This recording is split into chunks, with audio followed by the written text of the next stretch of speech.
mendengar, mengikuti kronologi kasus ini, rasa keadilannya tersentuh. Pak Reza mungkin bisa jelasin, silakan. Selamat sore Bapak Ibu rekan semua. Sudah banyak yang berbagi perspektif dari angle para terpidana. Dengan segala kecintaan dan rasa hormat yang saya miliki, saya minta izin saya ingin memberikan perspektif dari sudut pandang organisasi Polri. Sekali lagi, ini manifestasi kecintaan dan rasa hormat saya pada Korps Tribrata. Jadi teman-teman kepolisian, baik yang berseragam maupun tidak berseragam, simak baik-baik, karena saya sedang berbagi rasa cinta dan rasa hormat saya pada saudara-saudara semua. Saya tidak punya alasan untuk berada pada posisi berseberangan dengan saudara, kecuali terus-menerus menyemangatkan saudara untuk menjadi insan Tribrata yang profesional. Itu keinginan kita semua ya.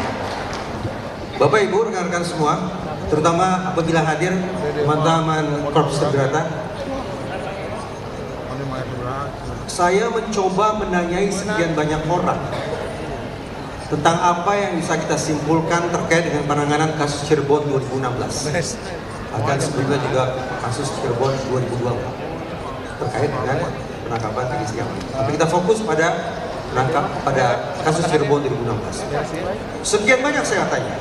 Ada advokat profesional, ada penasihat ahli Kapolri, ada mantan Wakapolri. Saya tanya, saya simak, dan saya ingat baik-baik. 5 orang saya tanya, diantaranya 5 orang menghasilkan teori berbeda tentang apa yang kita bisa pahami dari kinerja Polri dalam mengungkap kasus Cirebon 2016. Salah seorang yang saya tanya, tiba-tiba saya ingat, adalah orang di samping saya. Jadi kalau tidak puas, tanya beliau. 5 teori, 5 penjelasan tentang apa yang terjadi dalam pengungkapan kasus Cirebon 2016. Ada yang menyebut ini sebagai kelalaian sekaligus kekhilafan. Ini sebetulnya teori disampaikan oleh Bang Ruli. Kelalaian dan kekhilafan. Saya pikir kosakata yang dipakai oleh beliau adalah kosakata cari aman. Sehingga tidak terlalu tertarik saya untuk mendalami makna kelalaian dan kekhilafan itu. Ada yang lebih serius, yang memakai teori ini adalah manifestasi dari kesetiakawanan yang menyimpang. Sesama anggota kepolisian mencoba menutup-nutupi penyimpangan, aib, dan kesalahan yang dilakukan oleh sejawat mereka. Apakah teori ini valid atau tidak? Mumpung ada Pak Susno, bisa ditanyakan tentang seberapa jauh relevansi teori kesetiakawanan yang menyimpang diterapkan dalam kasus ini. Yang lebih berat lagi adalah teori kepanikan. Saya sempat protes ketika teori ini dikemukakan. Bagaimana mungkin polisi berhadapan-hadapan dengan kuli, yang panik justru polisi? Tidak masuk akal bagi saya. Tapi teori kepanikan itu justru diangkat oleh mantan Wakapolri, Pak Ugroseno. Beliau yang menggunakan kata kepanikan sebagai potret penegakan hukum dalam kasus Cirebon 2016. Yang keempat, teorinya adalah kesembronoan. Ini saya dengar dari penasihat ahli Kapolri. Dan yang kelima, ini yang paling berat. Bukan kelalaian atau kekhilafan, 2000 lah. Bukan kesetiakawanan yang menyimpang, bukan kesembronoan, bukan pula kepanikan, melainkan kejahatan. Lagi-lagi hati kecil saya berontak.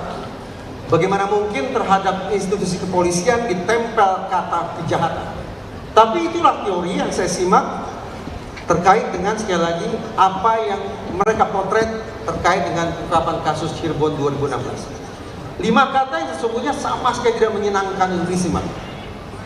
Oleh karena itu, dengan semangat yang sama, saya ingin katakan forum ini sesungguhnya merupakan kesempatan emas pula bagi Polri untuk mendapatkan secercah cahaya. Jadi secercah cahaya itu tidak hanya sesuatu yang dituju oleh para terpidana dan penasihat hukum mereka, tetapi secercah cahaya yang semestinya juga menjadi target untuk diraih atau direalisasikan oleh Korps Tribrata. untuk mematahkan segala macam teori yang saya katakan tadi, bahwa teori 5 hal itu tadi tidak sungguh-sungguh bisa diterapkan untuk institusi Polri. Pertanyaannya, di mana gerangan sumber secercah cahaya itu? Saya menawarkan formulanya. Kalau tadi saya simak, Bapak Ibu rekan semua, berbicara tentang peninjauan kembali, kita pahami bahwa mekanisme hukum yang satu ini harus diikhtiarkan oleh terpidana.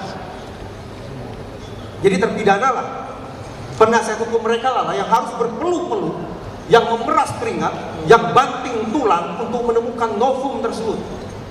Susahnya saya bayangkan bukan alat kepala. Kenapa? Terutama sekali karena menurut saya mereka tidak sungguh-sungguh punya akses untuk mencapai barang bukti. Contoh, sperma. Dalam kasus ini sperma disimpulkan sebagai bukti pemerkosaan. Tapi pertanyaannya, apakah para terpidana dan penasihat hukum mereka punya akses ke sperma itu untuk melakukan uji ulang? Benarkah sperma ini tanda-tanda kekerasan seksual? Demikian pula terhadap apa yang disebut sebagai entah itu samurai panjang, entah samurai pendek. Saya bayangkan kalau samurai panjang atau samurai pendek itu sungguh-sungguh digunakan untuk menusuk kedua korban. Menusuk kedua korban adalah isi laporan itu Rudian. Kalau samurai panjang, samurai pendek digunakan untuk menusuk kedua korban, semestinya di samurai-samurai itu tertinggal sidik jari para pelaku. Dan tertinggal pula jejak darah kedua korban. Tapi pertanyaannya, apakah para terpidana dan penasihat hukum mereka punya akses ke samurai itu untuk melakukan uji tandingan? Benarkah ada sidik jari di sana dan benarkah ada darah kedua korban? Sayangnya, menurut saya, terpidana dan penasihat hukum mereka tidak cukup punya kuasa untuk menjangkau sejauh itu.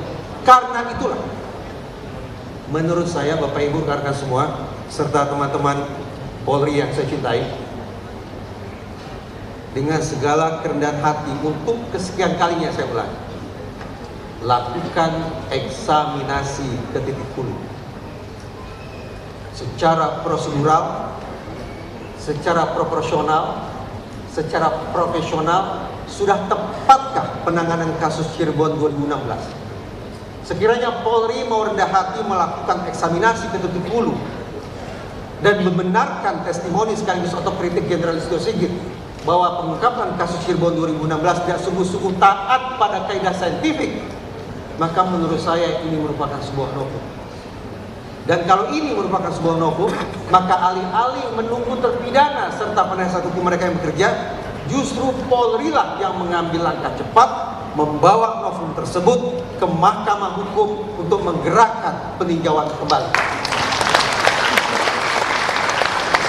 Polri lah yang mengambil peran sentral itu. Sekali lagi, bawa novum itu ke ruang Mahkamah Hukum untuk diuji, yang siapa tahu hasilnya akan mengubah simpulan kita 180 derajat tentang kasus Cirebon 2016, sekaligus membuka peluang berbalik arah nasib para terpidana. Inilah secercah cahaya yang bisa justru dihasilkan oleh institusi Tribrata. Jangan tunggu terpidana, tapi Polri lah yang bergegas menemukan novum itu. Firasat saya mengatakan novum itu sudah ada di salah satu laci kantor penegakan hukum. Firasat saya, terutama sekali bukti komunikasi elektronik, baik itu gawai para tersangka maupun gawai almarhum Eki dan almarhum Afina. Firasat saya mengatakan bahwa bukti komunikasi elektronik itu serinci-rincinya, siapa dengan siapa, berkomunikasi tentang apa, pada menit, jam, detik berapa, sudah tersimpan di salah satu kantor penegakan hukum.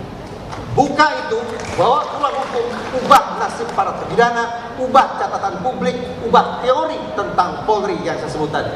Terima kasih. Baik, terima kasih Pak Reza. Tadi dengan pandangan akademiknya sebagai ahli psikologi forensik juga turut menekankan bahwa apa kehadiran kita semua pada hari ini jika menyinggung atau kita menyampaikan pernyataan yang sekiranya mungkin bagi sebagian pihak dilihat sebagai kritik, sebagai masukan itu adalah bentuk kecintaan kita kepada pihak-pihak tersebut, termasuk institusi Polri. Ya Bang ya? Ya Prof ya? Mau dibantu untuk mikrofonnya dibantu yang nyala itu. Silakan Bro. Tadi? Prof mau berikan tanggapan, penegasan? Boleh. Tadi kan bagus sekali poin dari Pak Reza. Pak Reza justru mendorong eksaminasi itu datang dari internal Polri.